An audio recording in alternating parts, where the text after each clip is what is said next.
नमस्कार मित्रांनो, MSCIT exam जून 2026 मध्ये येणारे काही इम्पॉर्टंट प्रश्न, त्याच्यामधील पॉवर पॉईंटमधील येणारा जो प्रश्न आहे तो आता आपण बघूया. पॉवर पॉईंटमध्ये येणारा प्रश्न बघा. प्रश्न काय आहे की दिलेल्या प्रेझेंटेशनमध्ये 7 अतिरिक्त स्लाईड ॲड करा. स्लाईड पूर्ण करताना चौथी स्लाईड आपोआप 4 सेकंदानंतर दिसेल अशा प्रकारे दाखवा.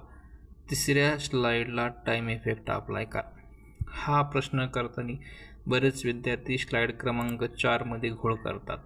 तर आपल्याला काय सांगितलं की चौथी स्लाईड ही ॲटोमॅटिकली 4 सेकंदानंतर बदलली पाहिजे. मग त्यामुळे आपल्याला काय करायला लागेल, आपल्याला तिसऱ्या स्लाईडला इफेक्ट देणं गरजेचं आहे. तर अगोदर आपण काय सांगितलं की 7 अतिरिक्त स्लाईड ॲड करा.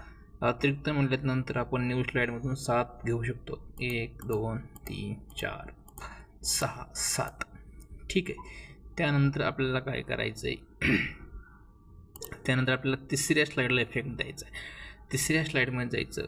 तिसऱ्या स्लाईडला सिलेक्ट केल्यानंतर आपण ट्रान्झिशन टॅबवर जायचं आहे. ट्रान्झिशन टॅबमध्ये गेल्याच्यानंतर आपल्याला या ठिकाणी टायमिंग दिसेल. टायमिंग ग्रुपमध्ये गेल्यानंतर आपल्याला 4 सेकंद टाकायचं आहे. 4 सेकंद टाकल्यानंतर बाहेर क्लिक करून अप्लाय करायचं आहे.